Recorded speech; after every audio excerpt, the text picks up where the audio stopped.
Hello, everyone, and welcome to the Agrifood Tech Innovation Forum.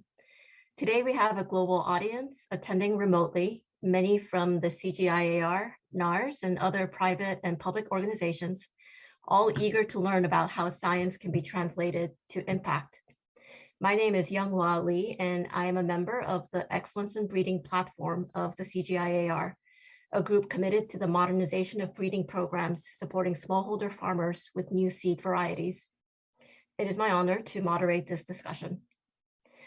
Our forum today is entitled The Role of Venture Capital in Agricultural and Food Systems, Creating Opportunities and Scaling Up Science-Based Innovations. We are currently at a critical junction for securing a robust agri-food system in the era of rapid climate change and increasing world populations. Agriculture is already affected by global warming and extreme climate fluctuations. The decisions we make now will have repercussions for our children and our children's children for the security of the world they live in. We believe that progress is not a zero-sum game, largely due to the contributions of scientific research in creating new solutions and opportunities. Today, we gather to hear from a group of experts who are in this business of translating discoveries into sustainable, real-world, biodiversity-sensitive impact in a changing investment landscape. This unusually diverse collection of experience and expertise includes startup founders, representatives from multinational companies, venture capital firms, philanthropic organizations, and government. And here I would like to briefly pass the mic to JeanPierre Romenza, who led the effort to pull together this meeting of minds to introduce the forum. And thanks, Younghwa, and hello everyone. Greetings from Rome. It is so exciting and inspiring to see such an incredible panel of great minds, all driven by the interest to create impact through innovation and to contribute to solving some of the most complex global challenges. The importance of scientific innovation in responding to the challenges related to agriculture, food and nutritional security, climate change, health, and biodiversity loss has never been greater and will only become more pressing in the coming years. While there is an interest in research solutions, there is still a gap between labs and market, and a lot of science-based solutions with a lot of market potential are stuck in a research paper or at a concept stage. There is definitely an untapped potential here, and a number of philanthropists, venture funds, and corporate actors could play a role through a cross-sectoral partnership and by investing to further develop products and de-risk innovative research that could redesign tomorrow's agricultural sector. Let me say that when we were first thinking about this session, we wanted to make sure that actors representing science and entrepreneurships and capital would be on the same stage to hear from each other and spark interest for further collaboration. I have no doubts that Today Forum deliver on all of this.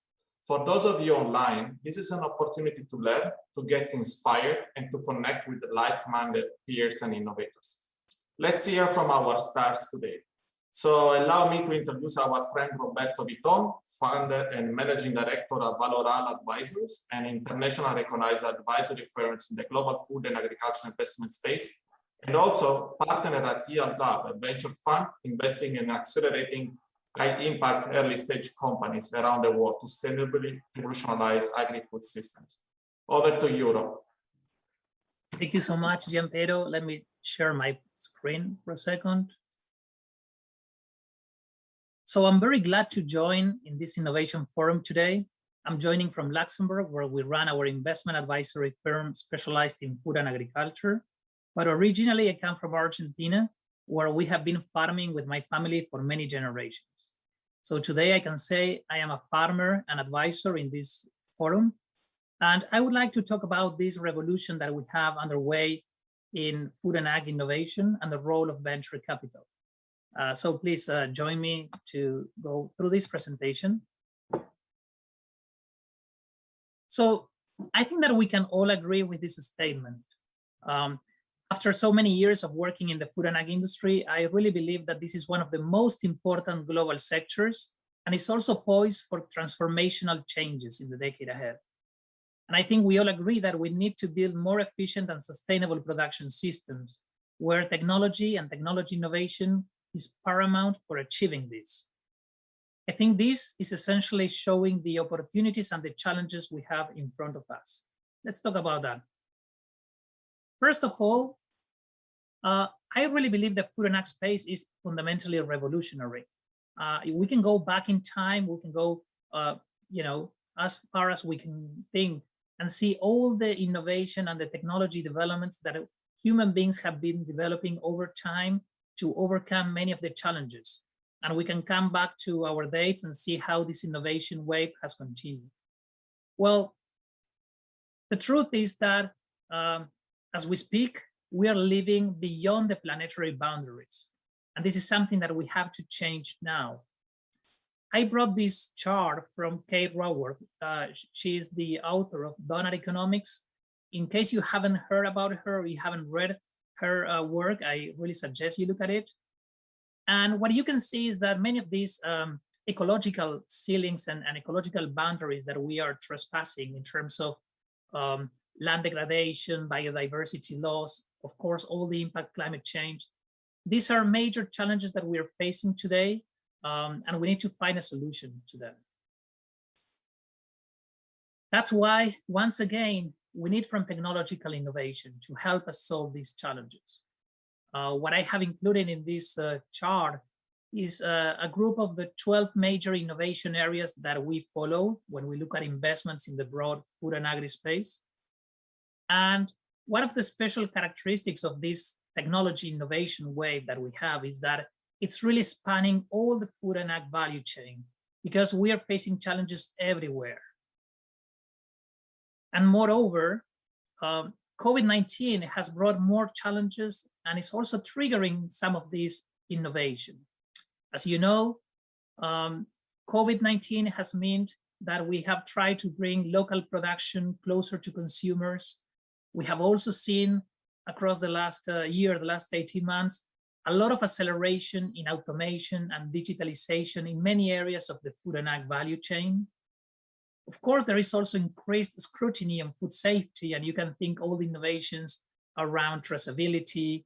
And last but not least, the big elephant in the room, which is a new wave and renewed efforts on sustainability. And this is one of the key matters and topics to discuss today. I think the good news is that investors have been increasingly deploying capital in the broad food and agriculture investment space. For the last 10 years, we have been compiling data about investment funds specialized in food and agriculture. So here you can see an evolution in the number of these funds as far as 2005 till now. Well, I think that the growth that you see there is massive, but what I would like to emphasize today is the key pillars in terms of investments. What you can see, first of all, is farmland, which means all the primary production. Second, private equity, which are all these investments essentially in the food and ag value chain. And last, all the venture capital investments, which are going into agri-food tech innovation. So you can see the number of investment funds specialized in all these asset strategies. Now, for me, this is the big question. This is great. All this investment is coming to this space, but are we doing it in the right way? Do we think that we are channeling that capital in the most effective way to spark all this innovation, to bring it to the market? Well, some people may see the glass half empty, others may see the glass half full. I think that in any case, what I look forward in these coming sessions and during this week is to listen and learn from each other and find out how we can speed up technology development and how we can speed up the adoption of this technology. One of the last messages I would like to leave you today is about the importance of local ecosystems. So this is the question that we try to ask every day. How can we foster innovation in the most effective way? This is a simple illustration of how a local ecosystem could look like, with startups, which are the talent, the entrepreneurs at the heart of this ecosystem. And then all the other stakeholders that are needed for this ecosystem to thrive and to accelerate the development of technology, of innovation. There is clear evidence that local ecosystems are a major driver for innovation. And we have seen this in many places. In fact, what I'm sharing here with you right now is a map of over 3,000 agri-food tech companies in Europe. This is a mapping that we have been doing for the last year. And you can see the breakdown of these companies, of these teams by country. But for me, the key message is most of these startups have been born in local ecosystems.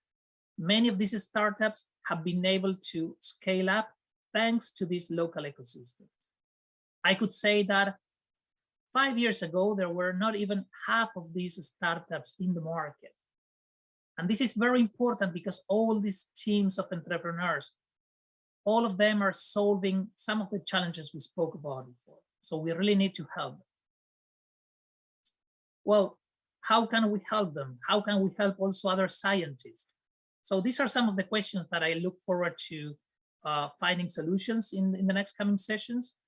The last message from my side is really that we need to talk more. I think that all these stakeholders, we need to look through the eyes of each of them.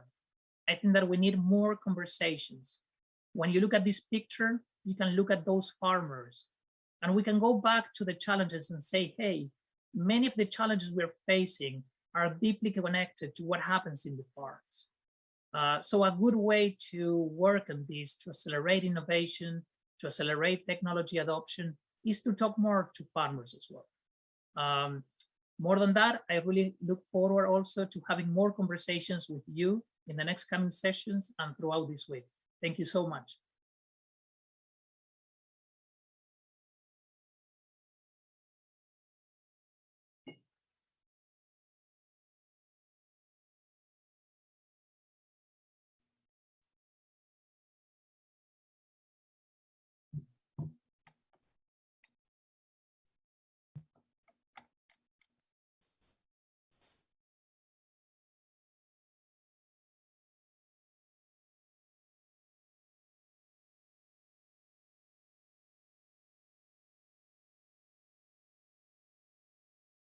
Hey, thank you very much, Roberto, for those remarks.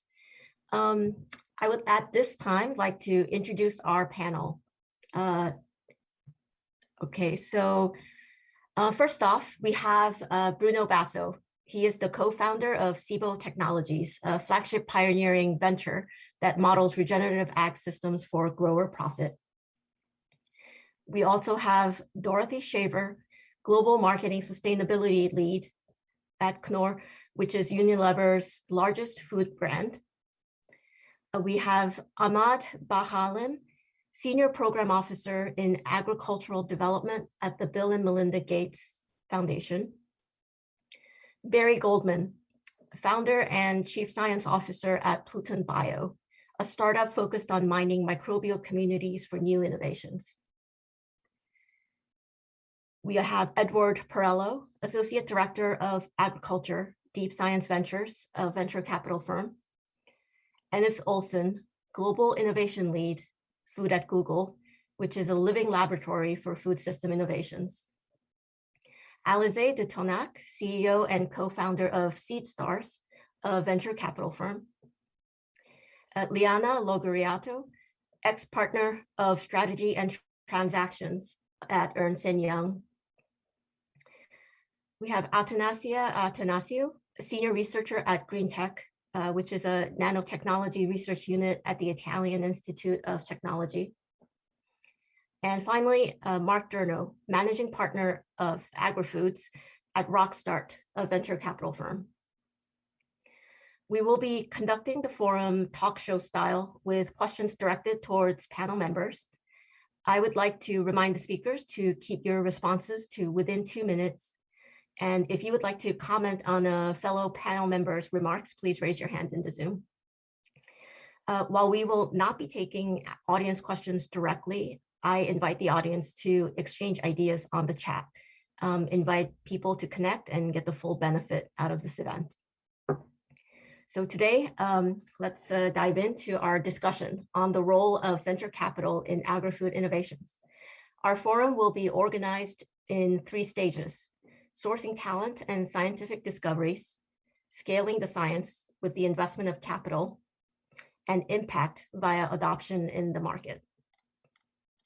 So, all right, so our first section, let's talk about the incredibly rich landscape of technology and innovation that we are currently operating in. Specifically, we would like to discuss how we can source talent and knowledge early and support it through challenges. So my first question goes to Edward of Deep Science Ventures. Edward, what are new discoveries coming out of food and agricultural research? And how is high-tech and deep science being integrated into these food and ag innovations? Great question, thank you. So I guess the challenge with the way this question is composed is, we're sitting here on a forum of venture capital folks. So anything that's new is fundamentally opaque to us, as what is new right now is being developed in the research centers, institutions, and universities at the moment. And unless we have a direct route into that basic science, it's not something that groups operating in the financial world tend to see in their day-to-day business. So, I was working in startups 5 years ago. I had my own company, and I'm very much biased towards looking at things that are about modification of existing biological systems. For that reason, I tend to look at genome engineering, CRISPR, the other RNA-guided nucleases and meganucleases of that period as being new, in the sense that companies that adopted that technology and bet everything on it are now coming to the foreground today. So Plant Edit, Pairwise, Hudson River, these are coming, Caribou even, right? Companies that raised bullishly a long time ago, but are now starting to have impact in the market. The other area that I think about, if you sort of take a step back, it's not just about modifying a particular organism, but also looking at interactions between organisms, right? Systems of organisms in the biological or ecology systems that define agriculture. And for that reason, I look a lot at the microbiome as one of the areas where we sort of leapt beyond what you've seen in a human microbiological understanding and more towards how it can be leveraged in both plants. You see Join, you see Pivot, but increasingly in animals as well. So there's Volta Green Tech in Sweden, which I think recently closed a small round to look at the use of seaweed as a bioadditive to modify methane emissions from ruminants. Really, really exciting way to think about things. You're leveraging not just a modification of an existing bacteria, but how these things operate with an actual organism. You're getting to quite complex interactions, which I think is hugely exciting. But we shouldn't also disregard the utility of applying data systems to those kinds of analysis. You can't get a useful innovation to market unless you're looking at all of these things together, in my opinion. Either you're modifying a biological system and measuring that, or you're modifying lots of systems together and measuring that to come up with your best algorithm. How do you deploy this technology? Thank you, Edward. And this is actually a really great segue into our next question, which is about how we get scientific discoveries out of the laboratory. And we happen to have 2 startup representatives on the panel, both of whom work on systems at different levels. So maybe next I'll direct the question first to Barry from Pluton Bio. How do we get the latest scientific innovations out of the lab and into the market? Thank you, Yanghua. So Barry Goldman, Pluton Bio. We are a startup that tries to bring microbiomes to new technologies. And how we think about it is to isolate groups of microbes. And our first product is to bring microbes to the soil to remove carbon dioxide from the soil and improve plant health. So it's a soil health while removing carbon dioxide. That's what we're focusing on. But how do you get out there? You have to scale. You have to figure out, how do you grow these things? How do you deal with whatever regulatory agencies you have to deal with? And you have to think about it in a very broad way, as well as thinking about how to get to market. So it's a very complex stream with many steps along the way where you can fail at many of the steps. So to do that, you need enough backing from capital to be able to enable that. And so we think we focus on all the steps and figure out where we can fail, how we succeed, and how do we make sure we can stay in business until we get to that step. Right. Bruno, could I ask you the same question? Surely.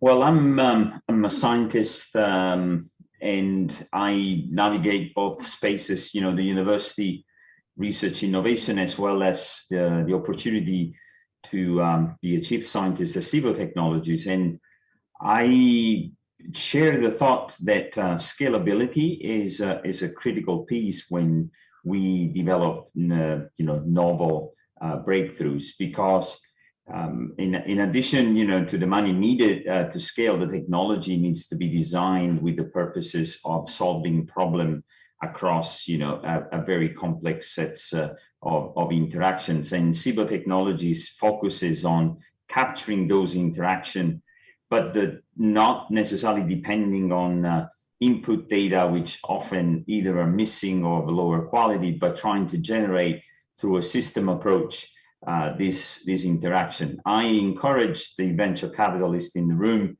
to visit more frequently or learn more about what happens in the universities, because there is quite a bit of work going on in terms of innovation, but there is also, unfortunately, a feeling that scientists are still less, they're more sensitive of, having this technology go for a commercial sorts of use. And I don't know why there is that. I had this privilege to work with Flagship pioneering, and I've learned a huge amount to be able to see the research applied. It's the dream of any scientist. So there needs to be more of that interaction, and again, looking at possibility of scaling to be truly successful. I guess this maybe goes back to like Bruno or Edward. What are there what are the channels for a university researcher to connect to venture capital? I guess I could start, since I went through that process. I had the privilege through my lab and to develop this novel digital platform, and Flagship pioneering was actually looking for similar system approach and scalable, but we did not know each other. So it was the office at MSU Technology that I had to reach out, because of, the knowing that I felt that something was going to be useful. And so it's through the innovation offices and technology, which often nowadays they are organizing events to break this, this wall between, the public science and eventually providing a solution. So there is in each university, there is an office, but I also encourage, venture capital to be more present and be able to, share their visions through seminars or webinars through the university, because a lot of young scientists are indeed interested in seeing the research applied. Mm-hmm.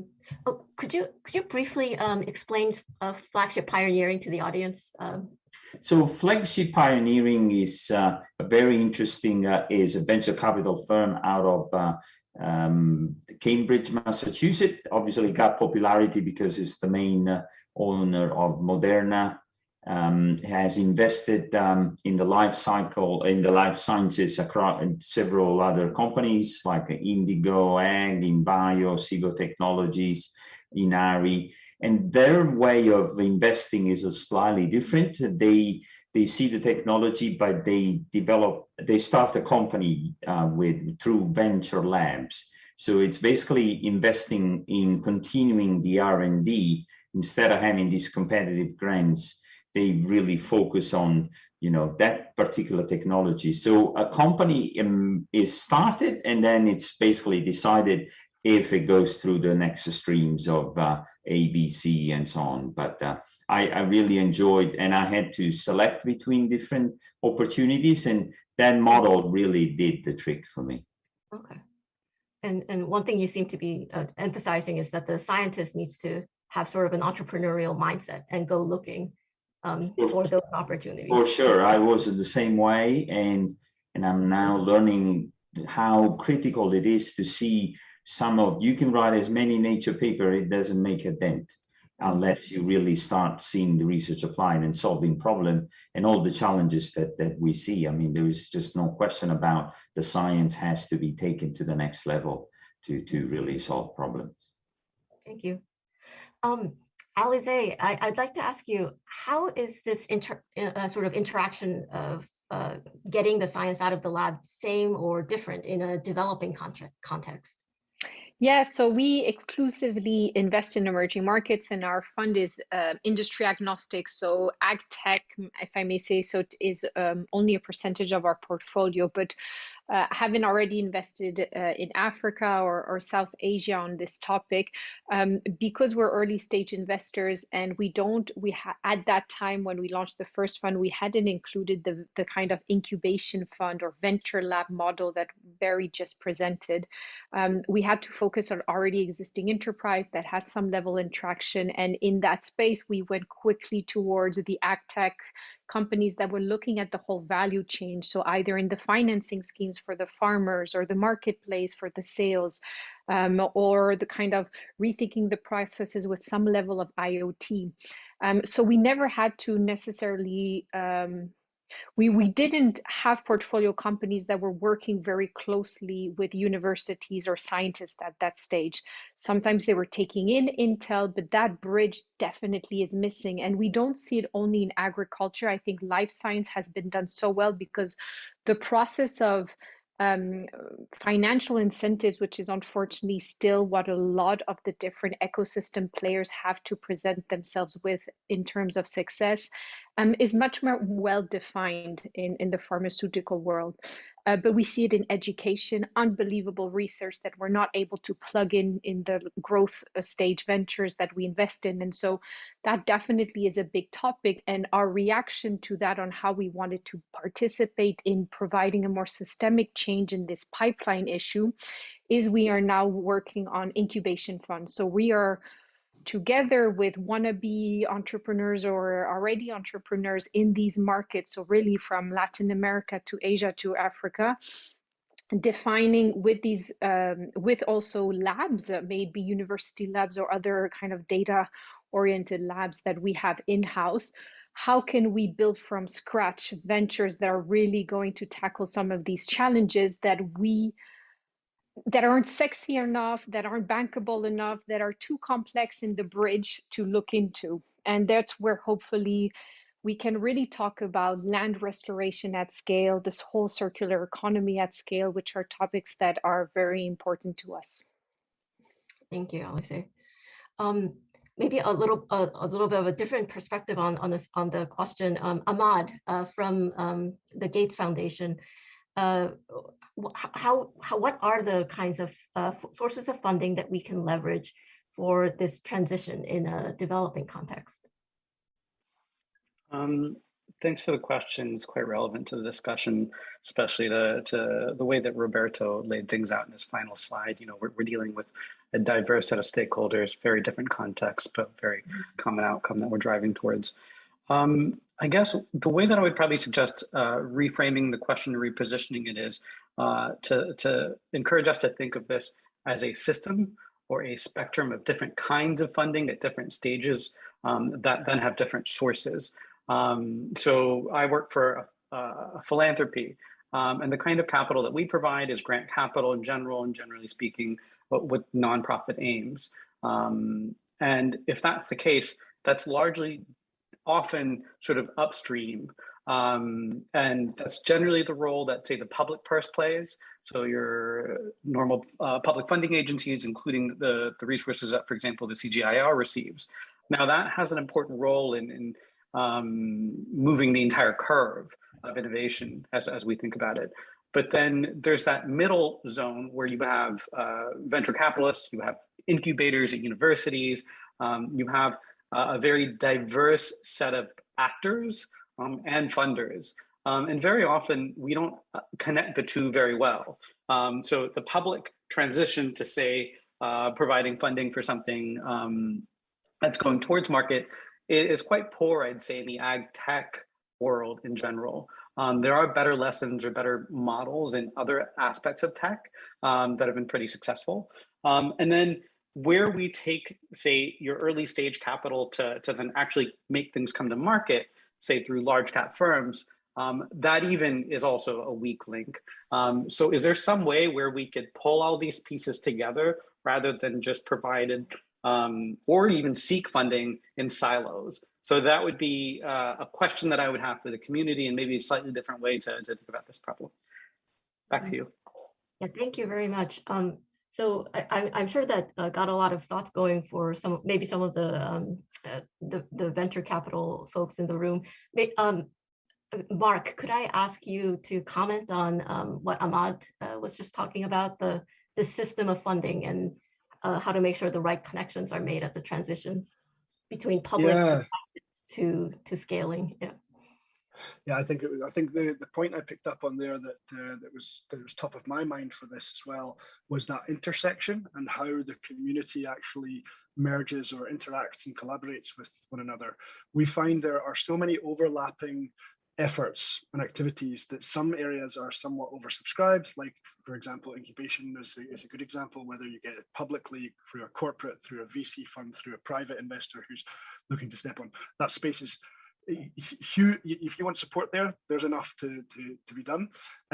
Why not look on the peripheries of that and see where there can be more collaboration? And for me, this comes down to the word ecosystem gets used quite a lot. What that actually means in this context is community. So being able to tap into a community means being able to be part of something that's bigger than your individual effort or your organization's individual effort in the transformation, for example. And by just participating, not expecting anything else, you will find where your contributing factor is. And that's the same thing goes for researchers and for startups alike. Participate in the community that is closest to the goal or the ambition that you have, and you'll be able to tie together, like Ahmad and I haven't had a chance to meet prior to this, but by being part of this community, we get to have a conversation about it. So I think that's my reaction to this very good point, is try and seek out the complementary stakeholders and actors in the space. And before you know it, you're going to have a pathway or a map to be able to scale whatever impact or solution it is that you're working on. Right, thank you. Liana, could I ask you to comment also on this ecosystem of funders and companies? Yeah, look, let me say that there are a couple of ways of interacting here, two different clusters of investors and corporate business players into the space. There are the ones that are proactive and the other ones that are a little bit more sitting and waiting and reactive, okay? With the difference that actually the ones that are proactive are really on the front foot and getting up there and searching. The other ones are waiting for others that could be intermediaries or companies that targets springing up and going directly, okay?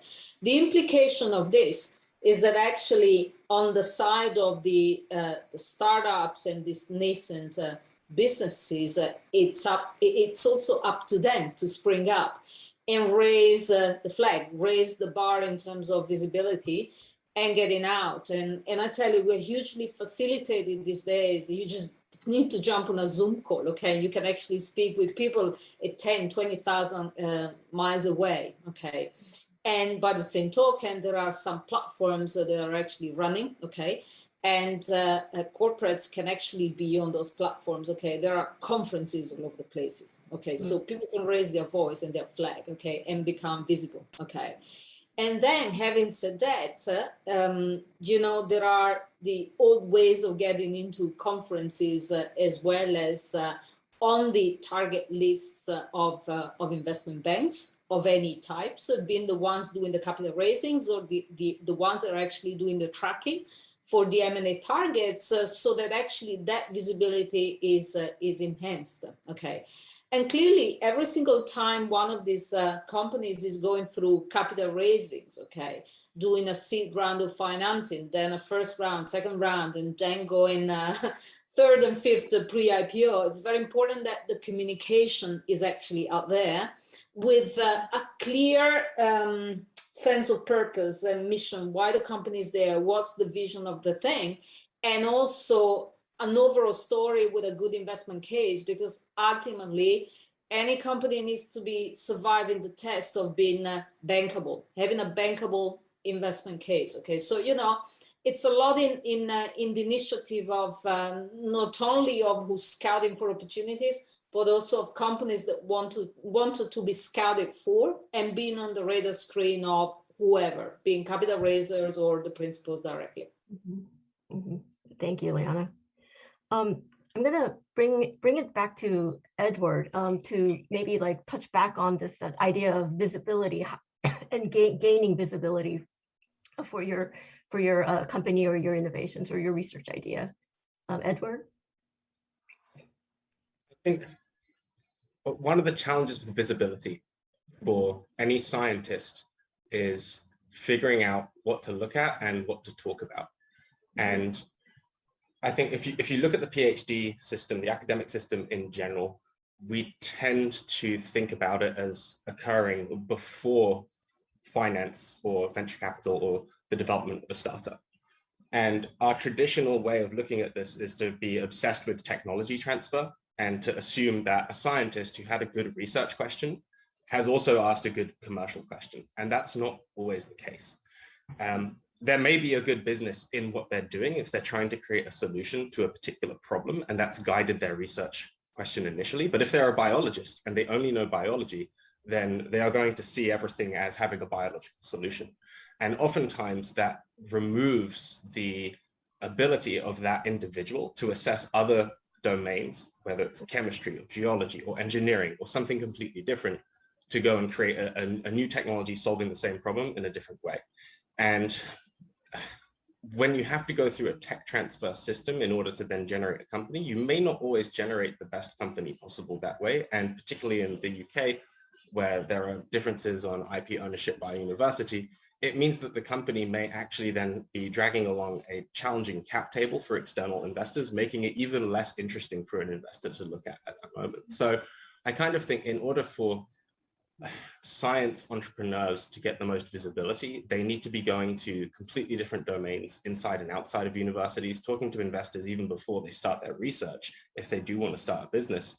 And that like the future really is about targeted R&D with venture building in mind, rather than adding a venture building layer to a research question subsequently. Thank you. Okay. To start to close this session, I'm going to direct the next question to Enes, where he runs Food and Google, which is sort of a living lab for different food innovations. Enes, could you tell us about some technologies that you think are disrupting current systems and to what effect? Yeah, thanks for the question. I think when we look at disruptive technologies, building on some of the comments some of the other panelists have shared, particularly what Edward just shared, often we find people who have found a specific solution with a goal in mind for that solution, but that doesn't necessarily mean that it's really been designed for, as others have mentioned, the system itself or the ecosystem within the value chain. So I think it's important when you look at the technologies to think about what part of the value chain are they solving, and does it easily connect into the other parts of that value chain. So some of the technologies we've looked at recently, one that we've even been able to help through some funding is full cycle bioplastics. So being able to take any organic waste and turn that into a food safe PLA material. And in doing that, we looked at what were they solving for within the market, and versus us trying to invest, we were able to provide some funding to actually demonstrate the technology that they had built, which then made it easier for them to get the investments they needed. So we, really look at the technologies and what stage they're in, and can we apply them directly within our own environment, or can we invest in others? So the technologies that really stand out for us then are really at farther down in the value chain, looking at CPG and packaged goods. How do we actually deliver in a global supply chain food that isn't reliant on plastic? And then the other is looking at ingredients in back of house. So as large kitchens, think about all of the ghost kitchens and delivery systems that have started up. You're ordering any number of ingredients, whether it's fresh produce or shelf-stable goods, they're also in plastic, right? So when we think about circularity, we're looking for technologies that are actually deep within that value chain. And what's not obvious is we need to look at it right where it's being consumed, but then trace it all the way back to upstream where those things are happening. And that's why, full cycle bioplastics was interesting to us, right? So we've been looking at technologies that solve for that downstream impact, but are doing it further upstream in the value chain. Thank you. Okay, so I think it's probably time to move on to our second section, which is about scaling these innovations. So the promise of science and research to change the game is undeniable, but how do we take that promise and realize it into a product? This one goes to Edward, Deep Science Ventures. How does the nature of food and agtech innovation, which involves our long R&D cycles in a regulation-heavy environment, complicate funding? I'll try and keep it simple, significantly. But it all really comes down to the regulatory element being the hurdle to accessing a particular market and whether or not a fund wants to get involved in backing that particular company as well. And the way that this could be conducted most reliably is assuming that you do want to make an investment in a particular product because you like the team, you like the company, you think that that market is going to grow. The question is, can I get that through the regulatory barrier? And then how large is the market size and how valuable is that company? You can then take a bet, if you wish, on whether or not regulations will change going forward. And then you're just really modeling best case to worst case scenarios on market access for that company.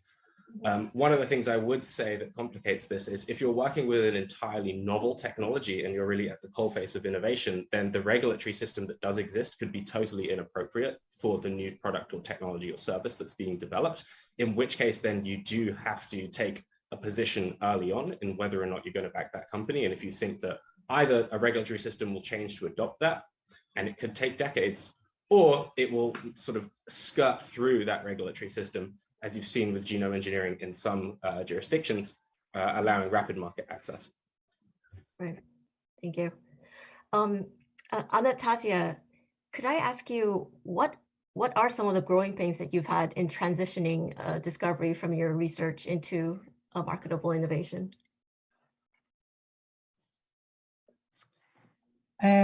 Okay, actually, there are many things that are going on at the moment in the labs, and it's true that what the other people said before, that it's a dream for the scientists to get out of the laboratory. It's true that in the Italian Institute of Technology, where I'm working, we have created many startups. But at the same time, we directly collaborate with corporates.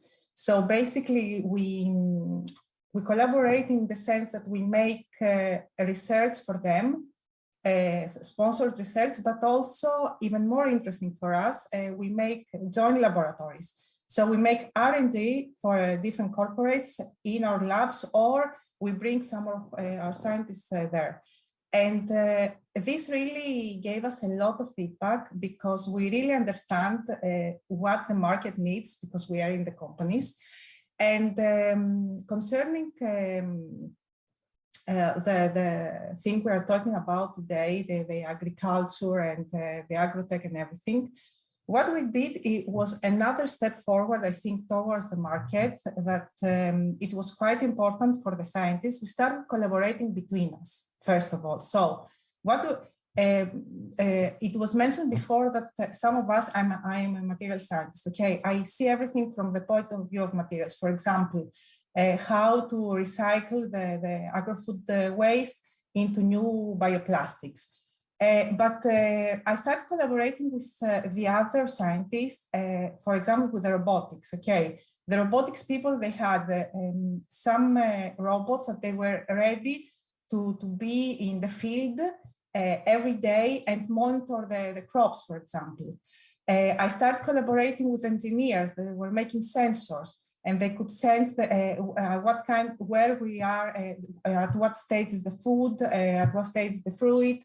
And all this, we try to put together things to collaborate in the sense that I am not thinking only to bring bioplastics in the market for food packaging, that this is something that we all know that is needed.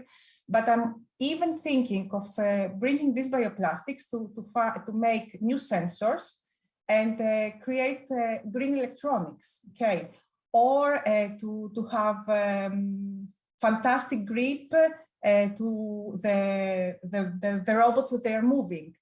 All this, putting this together, I think it creates so many opportunities, and it gives us also to ourselves, the scientists, another point of view that we can go and really bring new things to the market, things that they are not there, things that nobody has thought, but at the same time, because we bring together our know-how, that they have TRL quite high to be close to the market.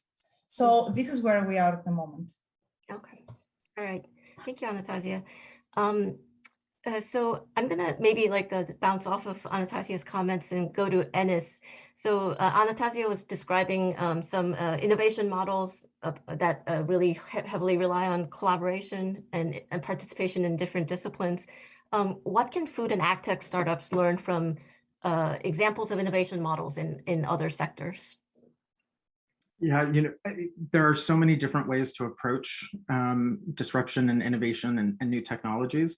But I think much to some of the earlier points around the business idea versus the research itself is understanding what the different business models can do. And I think what we're seeing, particularly within agriculture and food more broadly, is a need to disrupt some of those models. And to the comment about regulatory frameworks, the food industry has so much regulation that in doing this, you might need to actually contradict some of those. And this is where I think partnership comes into play. It's one thing to have a technology that you can say, look, the regulatory framework doesn't support this today, but if we do this and all of these things fall in place, look at what we'll be able to do. So we need funding to get this off the ground. Another way to approach it, though, is to actually look at the ecosystem and say, who in the value chain can I partner with, so that when we approach this, we're not saying it's just us trying to create this new technology and looking at that business model, but our business model is one that's inherently linked into the value chain so that we can actually show real value more quickly, that it can actually start to shift policy. And I think that's actually something that's appreciated within the food industry. Thank you. Barry, I feel like you might have sort of a real world example of what Enis was just talking about. Could I ask you about that? Yeah, thank you. So no, that's exactly right. And we focused entirely on working with a large ag company to help bring our products forward. They gave us some non-dilutive funding to it was kind of a bit of a wild idea, but they funded us to try this in the lab, and now we have to try and move this to the field. And without testing in the field, without a regulatory framework, you can't move it forward. And so right now we're working with this large group that has enabled us to move it forward, to get access to their regulatory groups, to give us feedback on how we think about it and how to reframe our question. And so we've been working with these strategics to take it to that next level. Mm-hmm. Bruno, do you also have an example that you could touch on? Your company is a bit different in terms of it's focused more on data and modeling, but there's also lots of regulation around data. Indeed. I mean, the system approach plays this critical role of integrating different components, so it's designed to scale quickly, but at the same time, the monitoring, reporting, and verifying, especially in the context of sequestering carbon and quantifying ecosystem services across the scale, is correctly imposing some level of reorganization of the whole idea. And SIPO in particular is working closely with different protocols to be able to ensure that this quantification needs to be real. And as you know, there are so many uncertainties in measuring and comparing laboratory measurements or even testing models. So protocols play a critical role, that we bring the transparency that is needed. But at the same time, I still need to underline the system approach, because it gives the possibility of scaling quickly and partnering with company that they could ask questions, mainly the CPGs. That's what we've been working as a model of collaboration. be able to recruit and learn where a certain level of sequestration or good practices was coming from rather than another place. So the trial and error, obviously, it's not the way to be able to do so when you scale, and collaboration and be able to have transparent rules is key for sure. Thank you. Mark, from the venture capital side of things, what do you see in terms of startups taking new paths to acquire new technologies and commercialize them? Yeah, so it's an interesting one. Maybe I just want to quickly touch on and add to what was discussed there about regulatory aspects coming from a VC perspective. And there, I think of our portfolio companies, the ones that we're most impressed with are those researchers who are behind the product, and they go out and investigate the market and make it very simple to understand what that regulatory landscape looks like and what the pathway is. So we've got one example of a Turkish company just now. We're using active plants, ingredients and biomolecules. They've been able to identify Spain and the UK as their target markets. It's going to take, we know it'll take 2 years to get through regulatory for that application, but they're already on the ground there. They're already working with farmers, etc. So to the researchers out there who would like to take an entrepreneurial route, back to Nasia's very good point, be proactive. Take the first step. And that kind of goes for what we see here in terms of startups looking towards, I'm going to reframe, or maybe my reaction to your question is a little bit different, Young, because what we, as a VC, what we would, and especially an early stage VC, what we would rather see are the researchers, the owners of the technological vision, being the ones to take that forward to the market. All too often we come to a startup where you've got you perhaps have a lead in place who's got commercial experience, which is essential because it helps you in terms of getting to that scalability and understanding your market application. But that they've gone out and somehow acquired a piece of technology or acquired a particular license, and they then want to scale that up. What we would rather see is a combination of that commercial acumen and that research background, having a joint vision for how they're going to take that forward in terms of transformation. So to kind of, in reaction to your question, I would say it's not so much about startups going and finding the researchers and then taking that forward. It's more about researchers finding the commercial counterparts that can help them to bring their research or their technology towards application. And maybe just to round that point off, the way in which to do that is back to the previous comment we discussed, which is based around communities, ecosystems, and tapping into the various different stakeholders. That is, if you've got a very rich, diverse stakeholder network, especially if you've got a few trusted parties that you work with that can bring you to that relevant stakeholder network with the right domain expertise and access, we've seen it in practice really speed things up and things can go quicker. Yeah. Thank you. Dorothy, could you comment on specifically like the partnerships with private industry and public research institutions, and how those sort of partnerships can help for commercial agri-food impacts? Sure. So at Unilever, we actually partner across a variety of different types, sizes, and ways of partnering. So some of our partnerships are really large, some of them are relatively smaller. Recently, we kicked off the regenerative agriculture principles, for which we want to implement them. And for those, we will need to work with small and large partners from both the agri-tech industry and also expertise in the space of farming. What we've found through these partnerships is that we really need to work together across the industry with very, very small startups and also, of course, academics to enable our farmers and our suppliers to actually monitor their impact themselves. So something that we're really looking at now is how do we really implement different monitoring systems at the farm level so that our farmers can actually look and say, look across the whole value chain, where have we used a lot of water? Where have we, where have we put in too much pesticides or chemicals, or where have we done tillage in a space where we haven't, so that they can really see their impact across their whole kind of value chain. So that's a big space for partnership, and I think a huge opportunity for agri-tech partnerships, small and large. And we're also working with academics in this space to really see how can we monitor, not just monitor, but also report back on the impact, because the way that we're going to be able to scale up any of these, fabulous principles or ways of doing agriculture is if we monitor them and really show the impact on the end, to say, when we did X, it actually did increase species below and above ground. When we did X, it actually did do this. And that's actually the way that we'll be able to scale up as well, right? So we can implement principles, we can take something from the lab and put it on the field.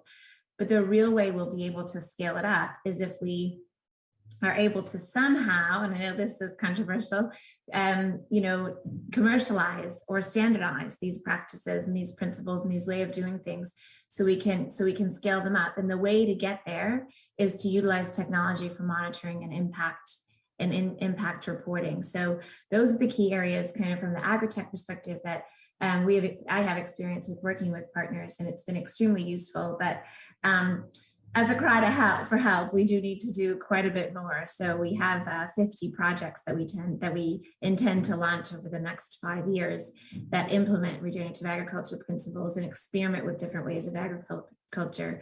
And we really do need to partner with private banks and private industries and private little areas of investors, and we need to really work all together, I think, across the whole value chain to really see how we can make an impact and partner for scale.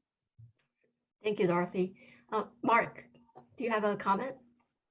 Yeah, Dorothy, I just want to back up your comment there on, I don't think it's controversial at all that we say that these need to be commercial applications.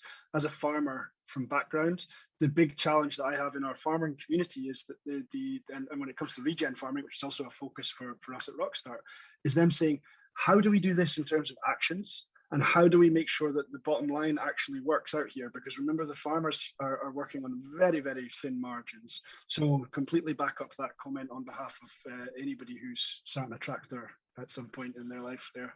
Thanks. Thank you.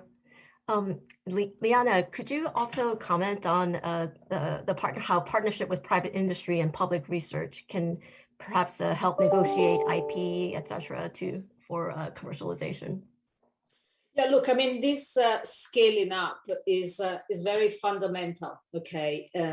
Especially considering what is the structure of the capital markets in relation to this specific space, okay? But let me park it for the moment, this piece, okay?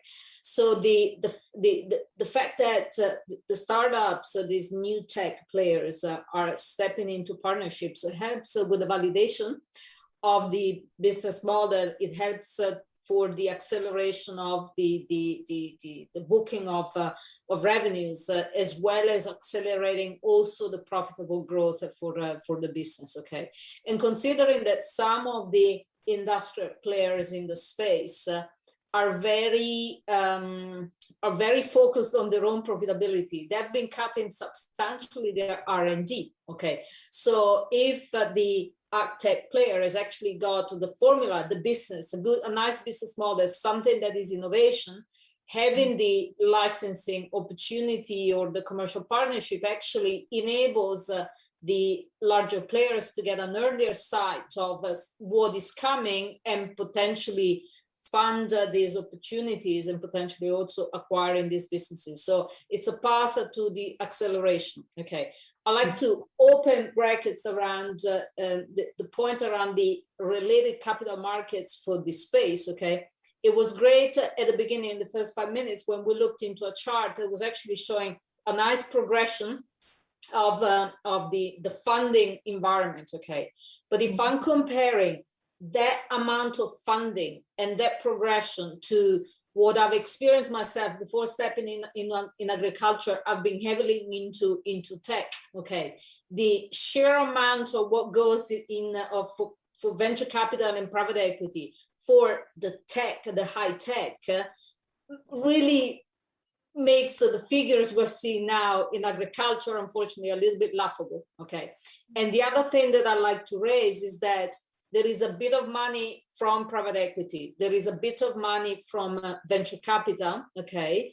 Nothing compared to what goes in other industries, unfortunately. But on top of this, if I'm thinking about the typical structure of the venture capital and private equity industry, that are related, that are investing in other sectors, in other industries. Okay, there are some key building blocks that are missing here for this ag space. Okay, which is even more an invitation to the companies operating in the space, so the startups as well as the VCs that are in the space, really to step up and raise the visibility and get on the front foot of being proactive with clear messages and bankable business models. Because it's important that they raise the visibility and go and grow as much as they can in a profitable way sooner rather than later. But there is more that needs to go in their hands with in terms of initiative, because there are some building blocks that are missing in this industry compared to others when it comes to the growth and the funding.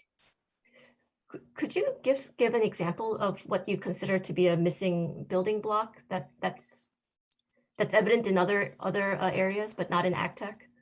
Well, look, I mean, if I'm looking at my old semiconductors and high tech days when I was in venture capital and in investment banking, look, typically we could easily identify clusters of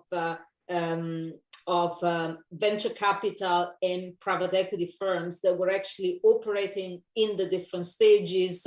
So is the seed, and then the first round, second round, third round, PIPO, and also pipes. Okay, these days, and in relation to the specific ag space, I find I can see the seed in the first round. I can see a little bit of private equity, but it's not really for that piece in the middle. And the reality is the pool of money is not as much compared to what I've seen in the classical tech industries and the various compartments, being software, hardware, whatever it is. Okay, yeah.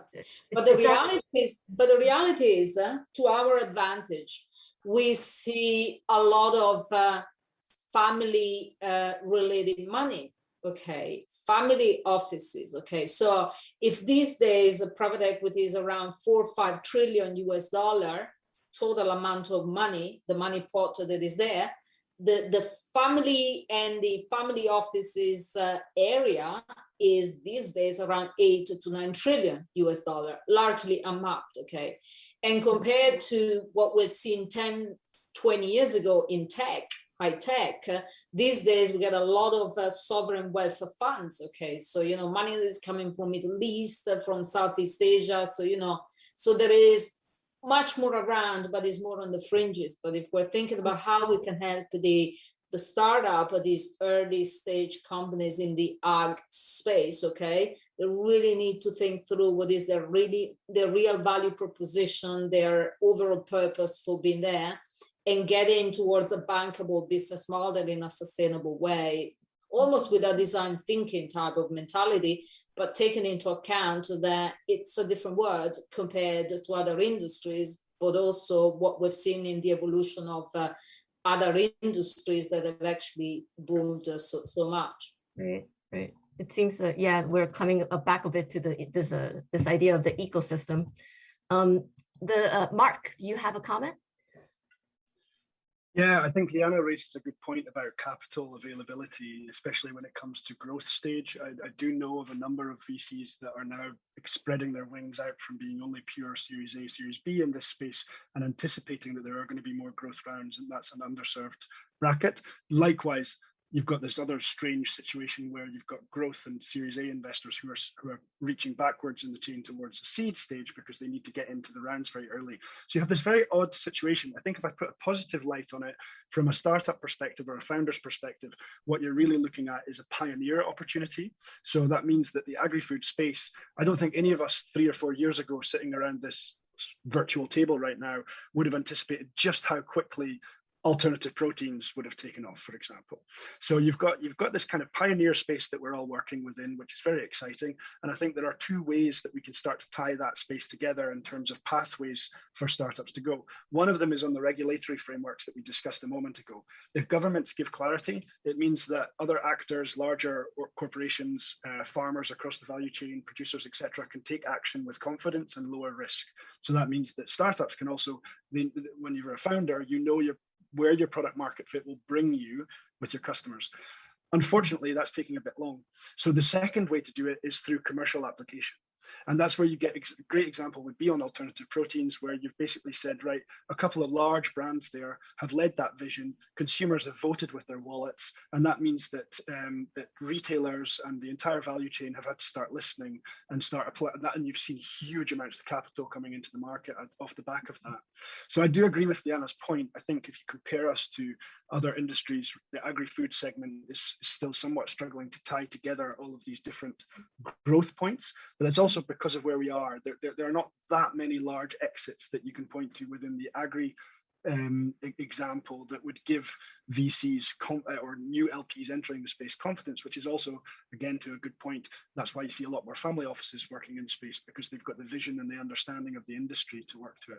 So I'm a bit more optimistic. I say give it time, a couple of years, we'll be very surprised about exactly what's come into play there. And you're well positioned today if you're a researcher thinking about starting a company in this space. Thank you. Alize, you're in the business of brokering a lot of these partnerships. Could you comment a bit on what you see when these partnerships succeed? It's true. We're trying to break, like, agriculture is so wide, and as mentioned, depending on what sub-industry we're talking about, it's more or less easy, and we're talking about different types of partnerships. But I was thinking again, I mean, the beauty of when you do have a B2C model and your customer kind of champions you with their purchasing power, it makes it much easier sometimes to kind of give way to more capital in that industry, versus where we've invested in, it's very much B2B. It's very much what Edward was going back to, a lot of regulation. So talking about scale, there is a ceiling. And where we operate in emerging markets, what we've seen is when we really wanted to go to kind of a growth stage with the ventures we invested in, it suddenly meant investing in the whole value chain. So you have to internalize most of it, because it's non-existent by public services or by the existing infrastructure, which makes it kind of a deep pocket a sector which entails other types of players. But it's true that it's also a larger community of capital that is coming in. And we've worked also in the past a lot with many DFIs and international institutions that have as priority mandate climate change, and then hence a heavy investment on agriculture. And also, I think I mentioned quickly before, but education. A lot of what we hope we will be investing in ed tech will primarily be for agri-tech purposes, through the farmers or the communities, where we have to see a shift in the next generation, because a lot of these economies are dependent, but we're seeing that either the focus on the produce that they are currently on, or the methodology that they use, it won't sustain them for very long. Hence regenerative and land restoration, as mentioned before. So yeah, there's no quick answer, and it's a long process. It means, of course, the keyword that we've used today, building an ecosystem. It means building bridges, not being afraid to take on these kind of upfront costs that will have this long-term return on investment. And I think at SeedStars, what made us really accountable to the kind of what seems kind of vague talk and that we were putting forward on these subjects, we put in place our impact framework. And I think that it was also mentioned in the past, but that really helped us, even though very much of it is still a theory that we need to, through experimentation, prove, figure out what are also these metrics by sectors, looking at agricultures and the sub-industries that we support. How can we really be accountable to that scalability? And that has helped us also as investors to experiment on how best to be of support to these ventures, which differs according to their challenges. Thank you. To close this part, Ahmad, could you comment on whether there's a comparative advantage of the CGIAR in offering pathways to scaling and commercialization in some sectors? That's a big question. I think there's only one answer, and the answer is yes. There's a comparative advantage for the CGIAR. It's the only global consortium on agricultural research, period. We have no alternatives, really. And given its on-the-ground presence, given the depth of expertise over the past decades that it has, I don't think we can really do any better. So not only is it the only option, but it actually is a pretty good option, I'd say, as far as the investment from the public purse that we've had in this. Now, probably where we could do better as far as the CGIAR as a system is concerned is thinking of it as one system that is able to coordinate these kinds of needs internally. So if I think about it from my side, working at the foundation, or if I'm thinking about it as folks working in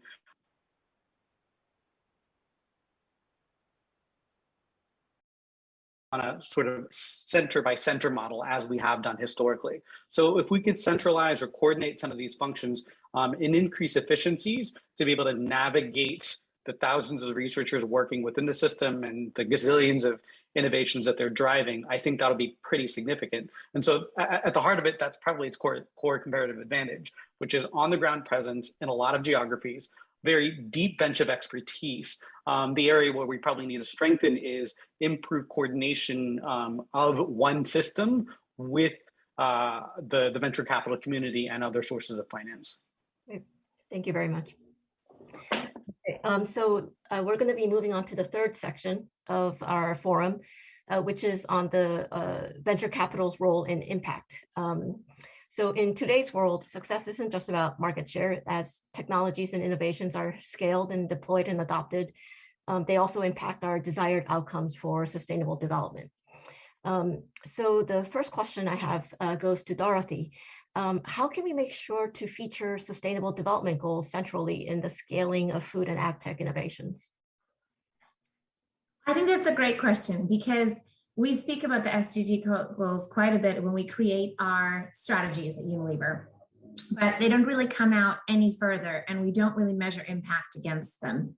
So I think there's still quite a bit to be done to, for lack of a better word, commercialize the SDGs to be something that we're all collaboratively working toward. And I haven't seen that we're quite there yet. I think that they're referenced quite a bit in the NGO expert world, but when it really comes down to commercializing it and galvanizing efforts behind the SDGs, I can't say that I've seen enough effort and importance go to those conversations.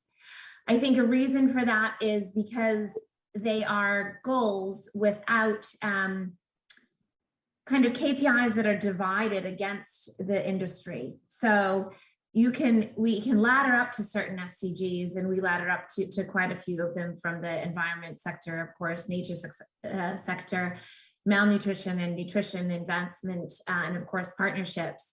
And we speak to them in a credible way, and when we're having those kind of higher level conversations, but they're not something that we're really actively creating consumer facing movements around. The first one that we participated in was recently with the Post-it notes around, saying, let's make a social media post or post it on the SDGs. We did it as part of Unilever's efforts and partnerships for the UN Food System Summit through the brands, but didn't really see a lot of traction through consumers. So I think there's still a conversation to be had about really building kind of unified, uniform ways of communicating about what needs to be done across the sector, so that we can build it up from, a demand perspective as well. So if we really want to move the needle, we have to build the consumer demand for foods that are grown in better ways, for foods that utilize technology and science, which a lot of those things consumers are quite afraid of.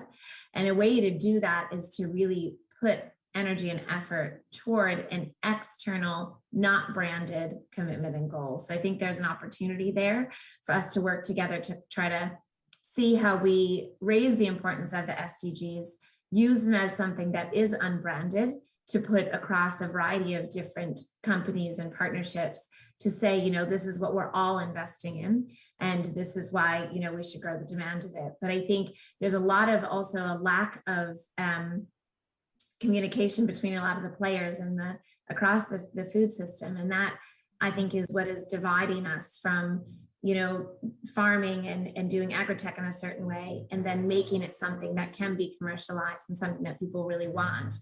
And the way that will really shift the whole system is to make the most demanded products be the ones that are the best for the planet and for the future of our food.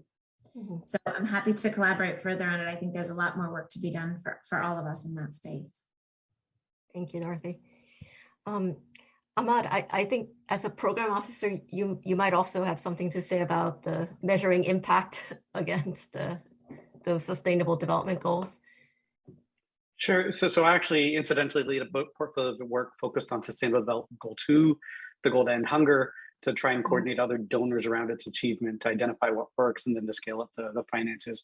And then within that framework, we've been very focused on the targets 2.3 and 2.4. So those are the targets on productivity, income, and sustainability. So that's a lot of UN jargon to just lay out there very quickly.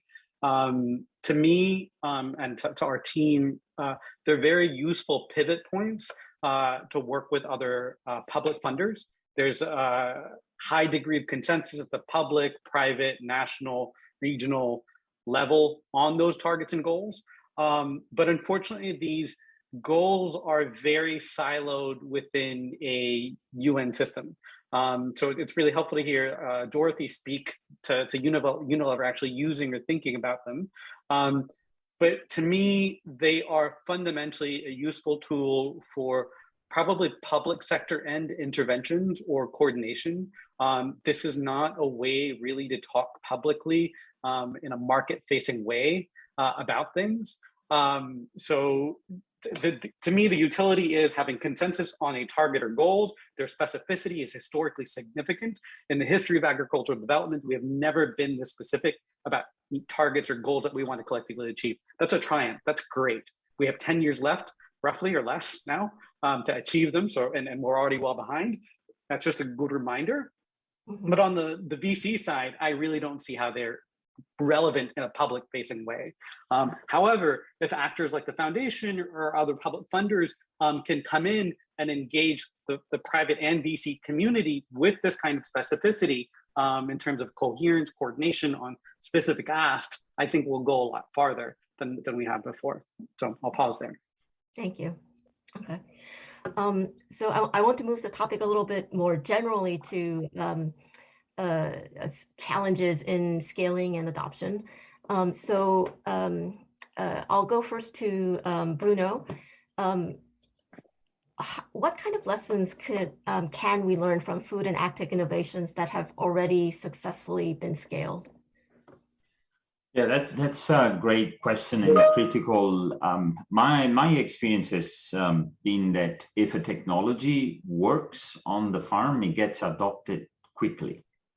And that's, for example, the presence of GPS mounted on tractor. We're still talking about, US-based system, nearly 90% or more, of the tractor, because it solved a significant problem, made the life of farmers easier, driving around, being more efficient in not longer overlaps of application or areas not covered. And what I am also seeing, though, is that farmers are very seldom engaged in the conversation, and so they are bombarded with technologies as each of the technology pretends to be the total solution to their problem, and it's far from being that. And farmers look, unfortunately, because of their busy schedule and the very thin line and risk that they face in terms of economics and risks, they want a turnkey solution.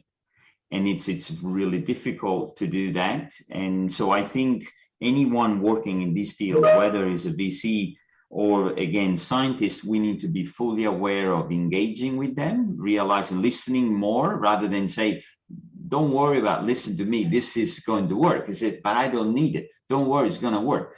That dialogue should not longer continue. And unfortunately, it still goes in that direction. So the suggestion again is making them part more of, if we really want adoption.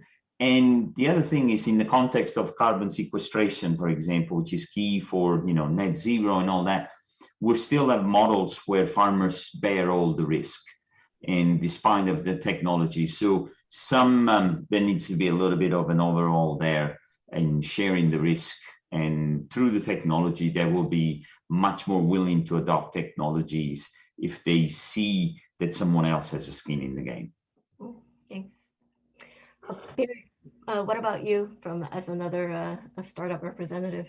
What exists? Yeah, go ahead. I was just going to say, Bruno, that was perfect. That was exactly right. You know, we're definitely thinking about it in terms of how can we deliver products that actually make a grower money. That is, we have to be able to do this in a way that the grower doesn't have the risk, exactly as Bruno said. You know, how do we remove that? How do we make a product that moves us in the right direction? For us, it's carbon sequestration or the other things we're developing, but really in a way that it is the obvious solution because it's the most economic solution, and the grower has more likelihood of raising money. And I know I've talked to several growers who have said, look, we're going to come in here, but other people are going to take, you know, if we can come in and save carbon and put that and improve our soils, but we're not going to get the value from it. And so we really focus on thinking about how do we make sure that growers retain the value of that product. And so focusing on the final customer. Thank you.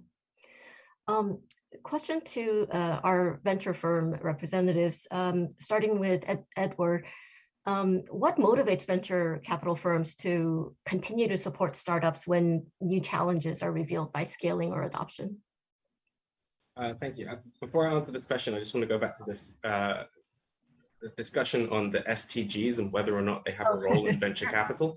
Yeah. I just make a comment on that. I think there is a role for STGs for some venture funds, but it depends on what that fund is, what the thesis of investment is, and who's running that fund and who the limited partners are. And one of the things which gives me a lot of faith about what we're seeing in agri-food tech in general is that there is a shift towards delivering on STGs. You know, we have people on planet in mind in all of our theses for building new companies at Deep Science Ventures. I shout out to Ocean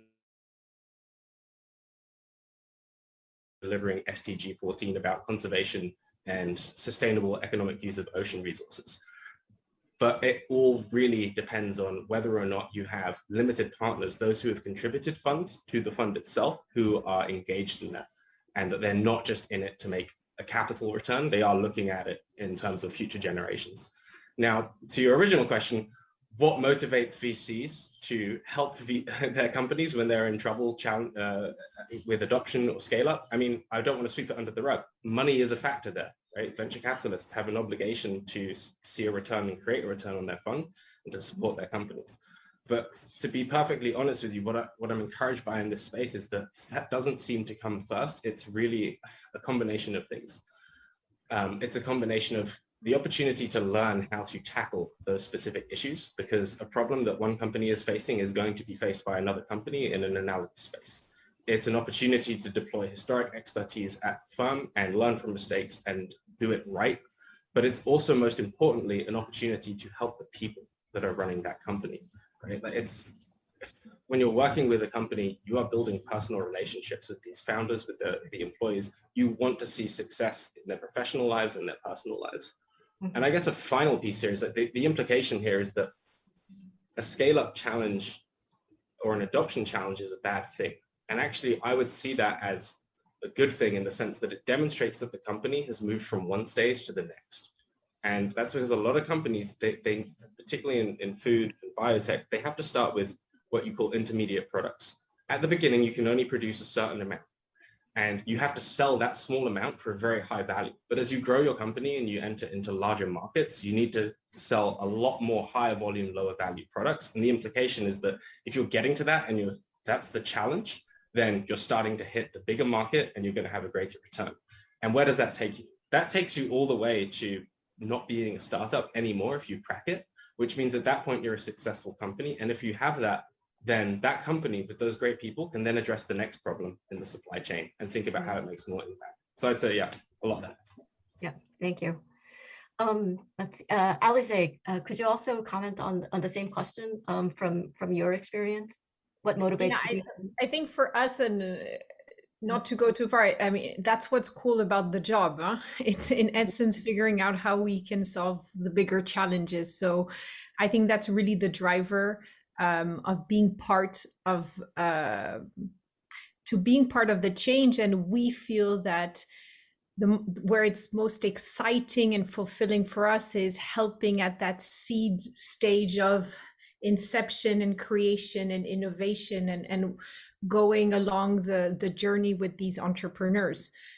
Now we have to make it profitable because we have an obligation. We have to be accountable, not only financially, but also impact wise. And I think it's a conversation we're having not only from our LPs that are more and more driven by this conversation, but also by our tenants. The teams are by default coming in with a very, very strong sense of purpose, and so it's a constant learning mechanism, because if we understood the rules of the games and what worked, we'd already be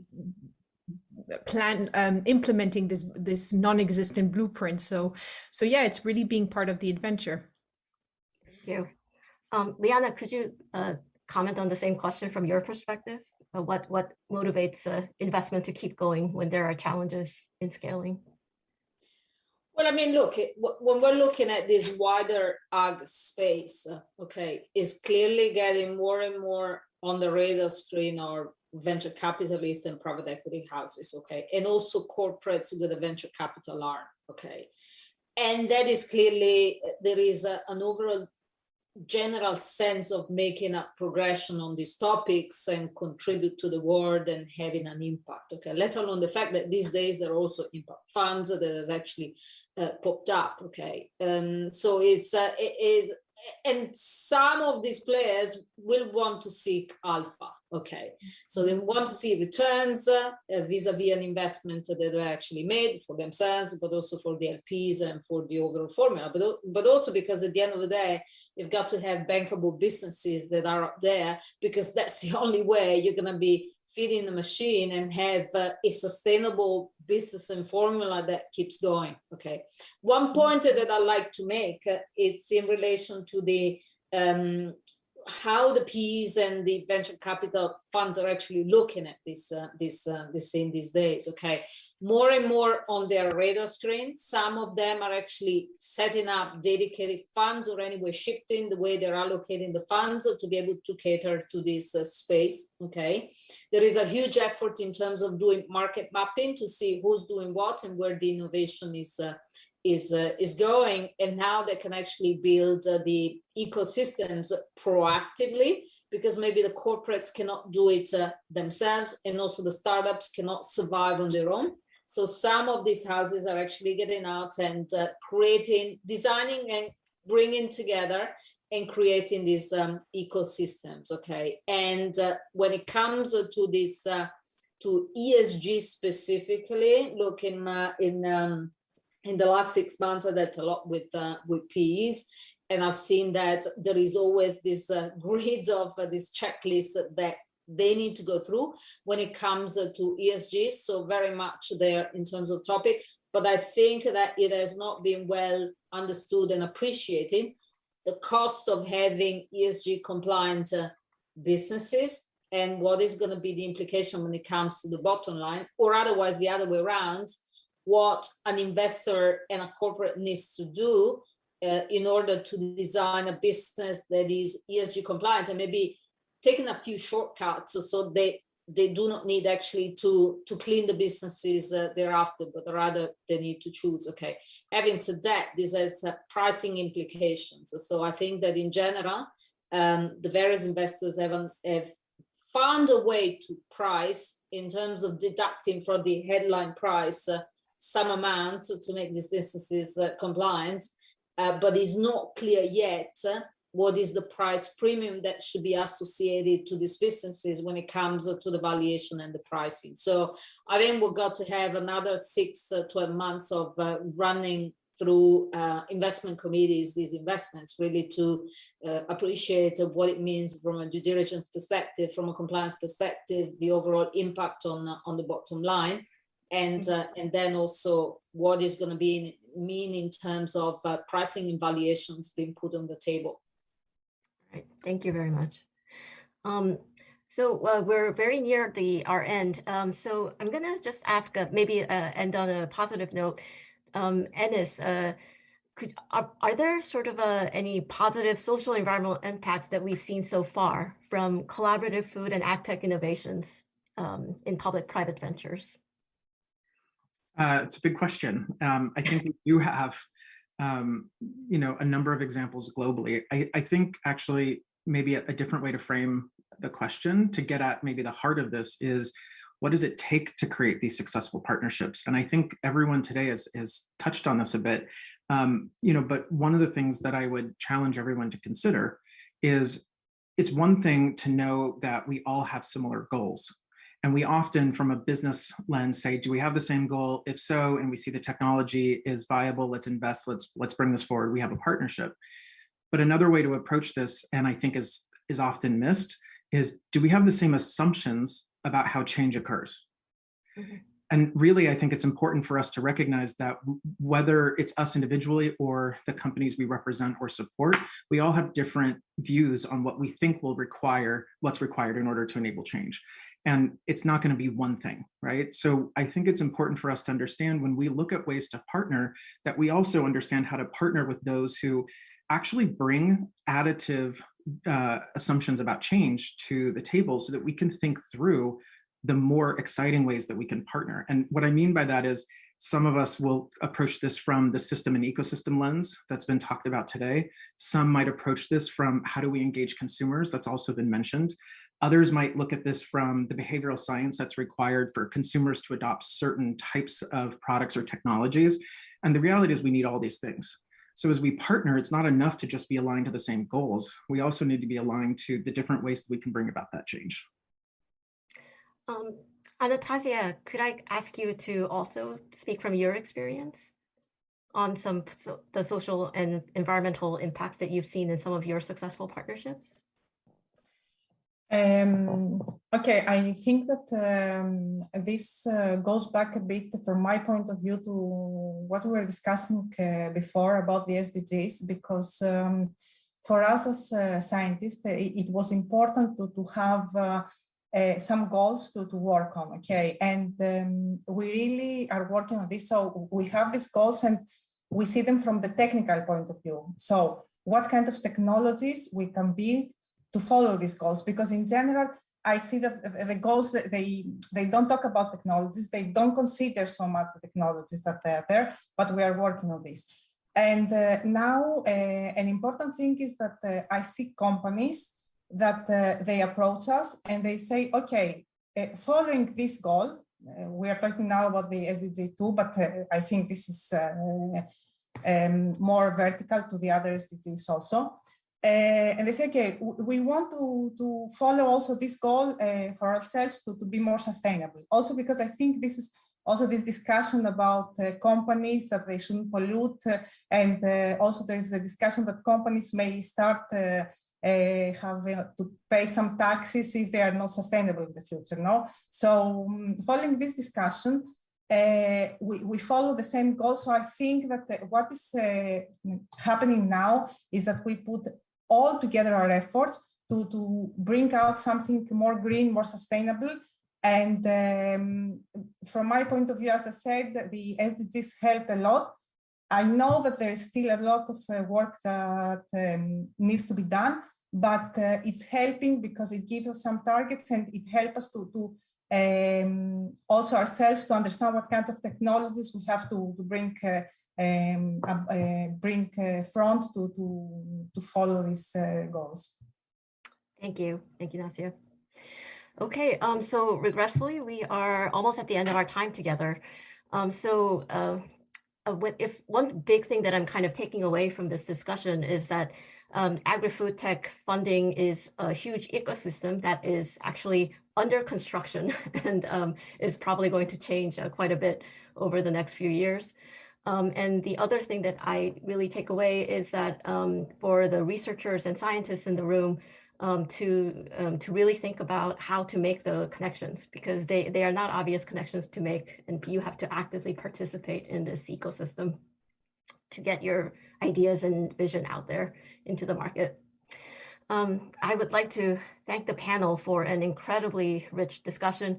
I hope our time together will seed many conversations to follow and encourage others to reach out from their own tribes and find inspiration and direction at these same interfaces. We at the Alliance and CGIAR are committed to these interfaces, and we've recently launched the Accelerate for Impact platform, where we aim to bridge science and entrepreneurship and to provide support to visionary teams at the cutting edge of food systems to bring them their ideas to market. Up next, we're going to be announcing the winners of the Innovation Challenge Awards and hosting our closing remarks. So thank you everybody very much for your attention and thoughtful participation. If you are a speaker, please stay on the Zoom for pictures for 30 seconds. And for the audience, please stay tuned and we will see you in about 30 seconds. Thank you very much. Thank you, everyone.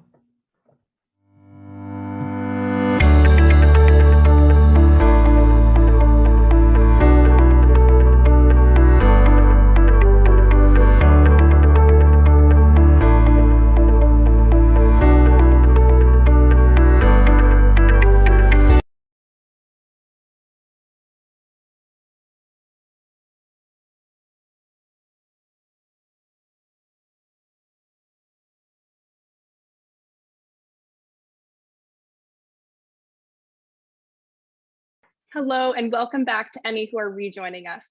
My name is Megan Steele. I support the Accelerate for Impact platform that is hosting these innovation space events today.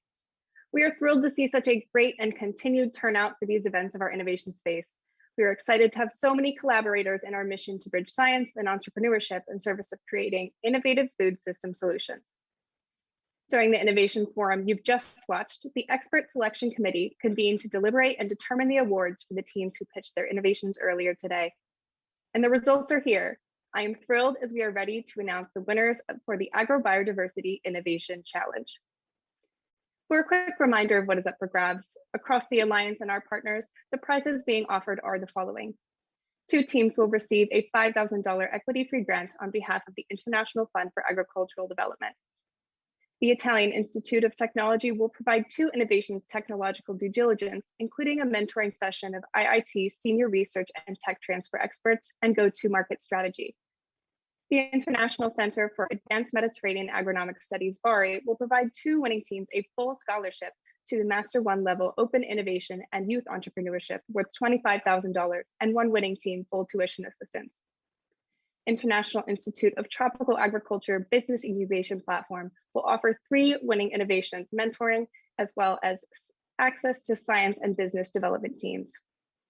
3 winning innovations will each receive mentoring on behalf of the Lexicon and Green, Brown, Blue Accelerators members.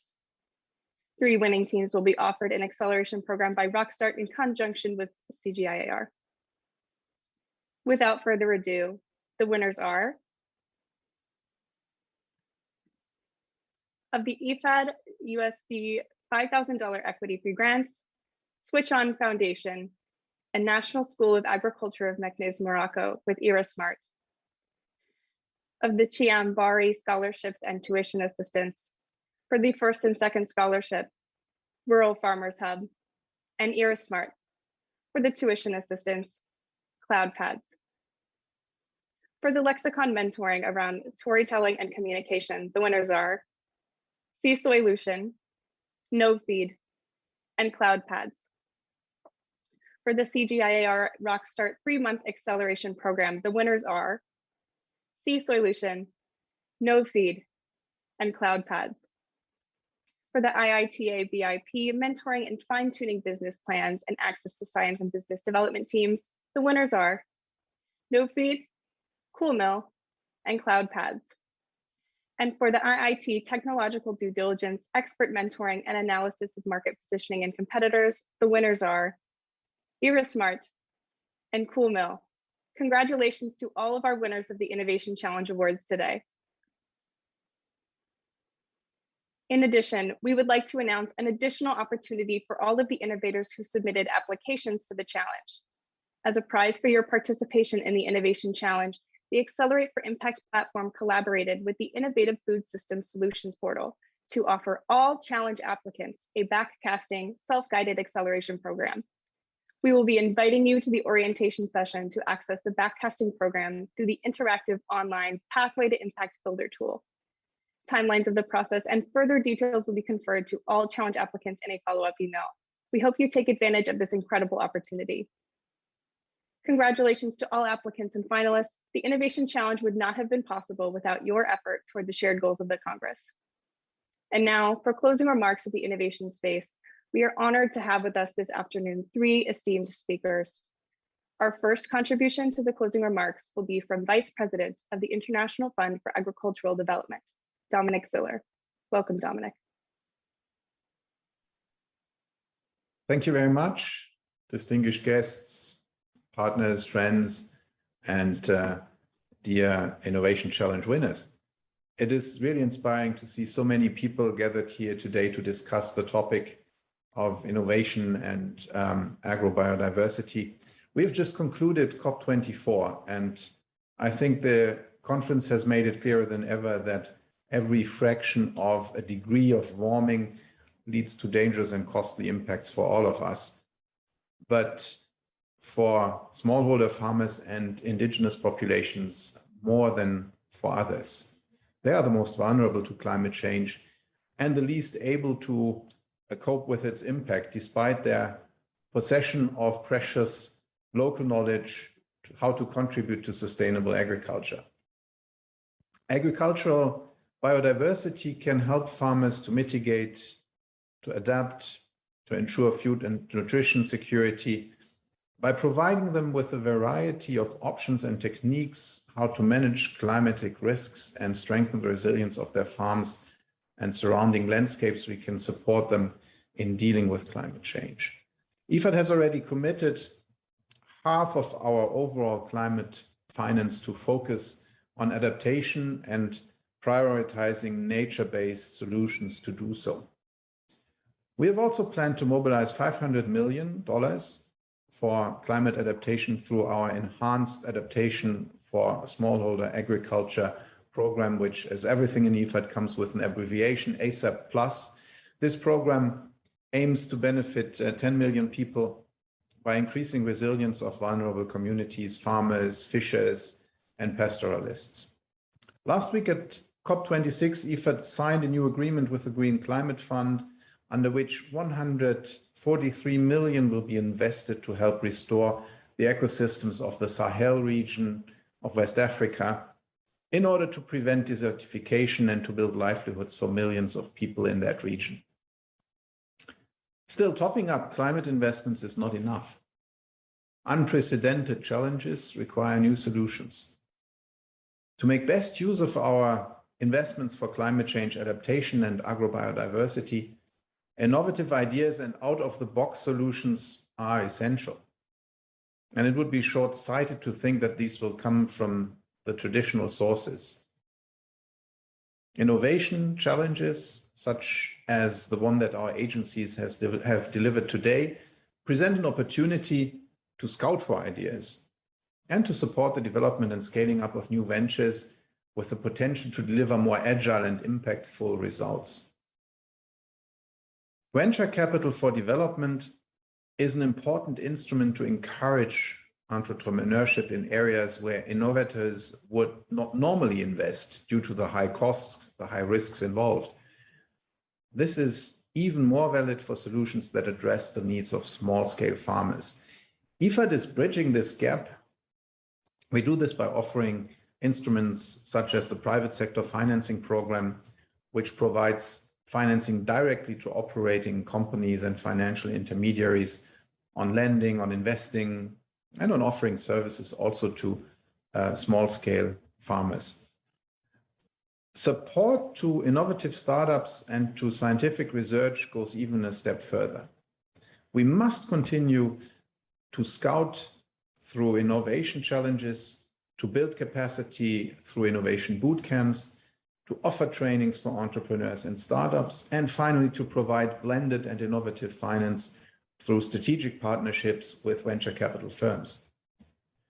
Today, we've listened to the inspiring ideas of innovators that participated in the Agrobiodiversity Innovation Challenge. IFAD is proud to be supporting these ideas with seed funding.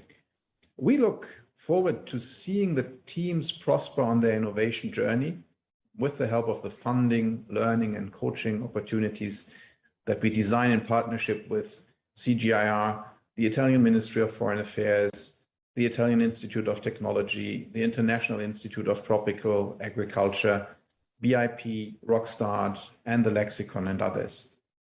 The Agrobiodiversity Innovation Challenge and the Innovation Forum, well, they mark the beginning of an enhanced partnership on innovation between IFAD and CGIAR.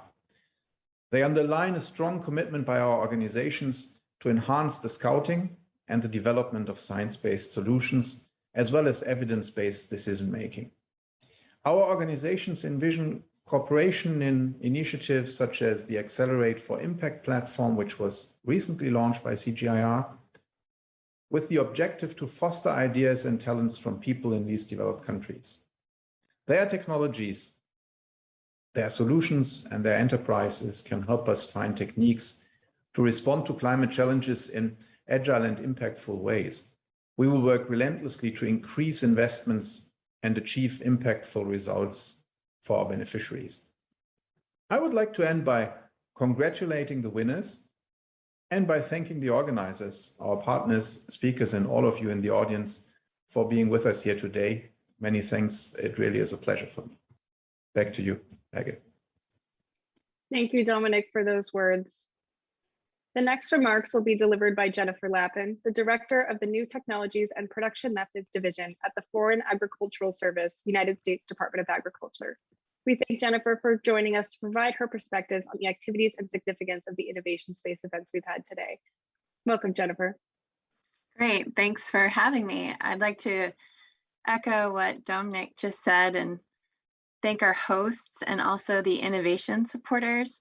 Great job today, and of course, best wishes for the months ahead.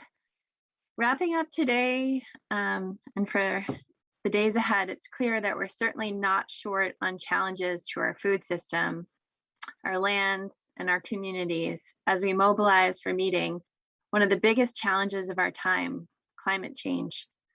And yet we have one thing that always gives us hope and delivers on that hope: innovation. Our capacity to innovate will guide the transformation of global food systems. We know there's a huge demand for climate adaptation in agriculture, but also enormous opportunities for mitigation through scaling of practices that sequester carbon and through adoption of new technologies and tools. That's why the United States and the United Arab Emirates launched the Agriculture Innovation Mission for Climate, or AIM for Climate, on November 2nd at the COP26. This is a landmark initiative to accelerate global agricultural innovation through increased investment in research and development, leading to innovative, science-based solutions to help agriculture mitigate and adapt to climate change. AIM for Climate catalyzes action at the national level. Government partners provide the crucial foundation of AIM for Climate through a wave of new public investment in climate-smart agriculture and food systems innovation. Sectors, including business, philanthropy, and other non-government partners, are invited to build on that foundation, and they can do so through innovation sprints, investments in specific, impactful, expedited efforts, or by providing critical knowledge for identifying investment gaps, challenges, and opportunities. A great example is here with us. CGIAR is an AIM for Climate knowledge partner and is partnering with the Foundation for Food and Agricultural Research and the Bill and Melinda Gates Foundation on one of these innovation sprints to fast track climate solutions from CGIAR gene bank collections. At its launch, partners of AIM for Climate collectively announced an intent to invest $4 billion. That's an impressive initial amount, but more is needed to meet the needs of a population expected to exceed 9 billion by 2050, while enhancing climate resilience and conserving natural resources. Our hope is that together we can enable a quantum leap in agricultural innovation, empowering agriculture to be part of the solution to address the climate crisis and create co-benefits of climate action. To truly enable these breakthroughs, we need to be purposeful about the enabling environment, supporting these innovators, and ushering in these innovations. This conference raises the profile of what is needed: how to catalyze longer time horizon breakthroughs, how to support entrepreneurial projects at the embryonic stage, how to create science-based and risk proportionate policies that will allow for these innovations to flourish in fields, fisheries, forests, factories. All right, now I'm breaking the F, homes, schools, offices, and more, and to support capacity of all stakeholders in the food and agriculture space, particularly those in marginalized communities, women, youth, and Indigenous people, while welcoming their expertise and life experiences. The amazing thing about innovation is that it comes in so many different forms, and today has been a beautiful expression of this. So I'd like to close by congratulating, of course, the winners, but to everyone who participated in this challenge and is going to support these innovators going forward. Thank you. Thank you, Jennifer, for your contributions. To close out the event, please lend your ears to the Director General of the Alliance of Biodiversity International and CIAT and CGIAR Global Director of Partnerships and Advocacy, Juan Lucas Restrepo. Thank you, Megan, Jennifer, Dominic. Dear innovators, good evening from Rome. What a day, what a great session of this innovation space. It's been truly inspiring to see the breadth and depth of solutions being developed and your commitment in working together to bring them to scale. I want to congratulate the winning teams of the Agrobiodiversity Innovation Challenge. We are honored to have such a great participation in this event with almost 350 applications from 76 countries. The range within the innovations is significant, and it's reflective of how we will need action on and across all levels to accelerate the transition to sustainable agriculture and food systems. It is in the interest of CGIAR, other international organizations and governments to stimulate and create the conditions to support a number of talented young and women entrepreneurs working on transformative solutions. Important to tap into the power of research and innovation to develop and deploy science-based solutions and make them available to all. This connection is absolutely critical, the collection of innovation with what research and innovation can bring as a basis. And this aligns very well with the Agricultural Innovation Mission for Climate, launched by the United States and the United Arab States to accelerate and support climate-smart agriculture and food systems innovation, as we just heard from our friend Jennifer Lapin, working for new technologies as USDA. As we've seen today, there are many potential avenues towards achieving the needed change in agriculture and food systems. It is vital that all come together and work together in support of our shared aims. Our Innovation Forum clearly highlighted an important factor that will be needed to accelerate the transition: collaboration.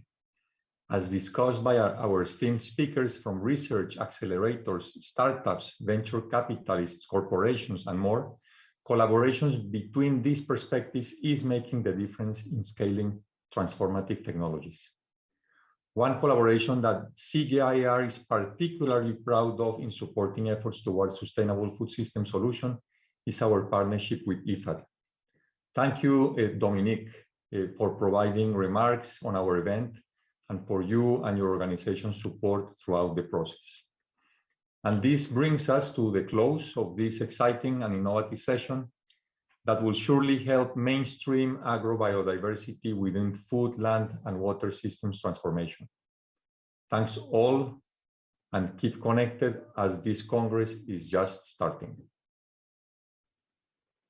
Thank you, Juan Lucas. And with those words, the events of the innovation space are complete. Please continue to interact with event participants and other attendees to carry on the great collaborative work that we have begun in the Challenge and Forum today.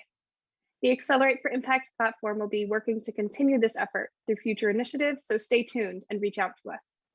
Please also tune in to the other events of the Second International Agrobiodiversity Congress, like the Scientific Symposium, Policy and Business Forum, Eat, Grow, Save Talks, Indigenous Peoples Platform, and more throughout the coming days of the Congress on the 16th, 17th, and 18th. Thanks again to all involved, especially those behind the scenes helping to make this virtual event possible. And to all watching, keep researching and inventing disruptive solutions. Thank you.